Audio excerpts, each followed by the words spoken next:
কি হলো? তুই এখানে কেন? তোর দিদি ভাই কই?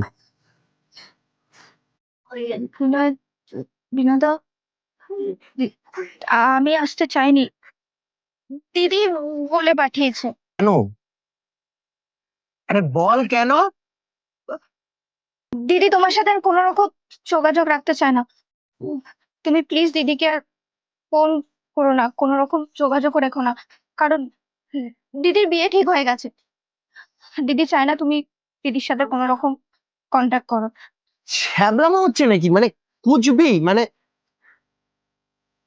ফোন করে কোনো লাভ নেই, দিদি তোমাকে সব জায়গা থেকে ব্লক করে দিয়েছে।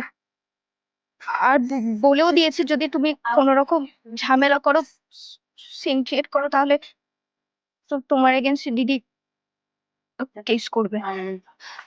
আমাকে প্লিজ ভুল বোঝো না, আমি আসছি।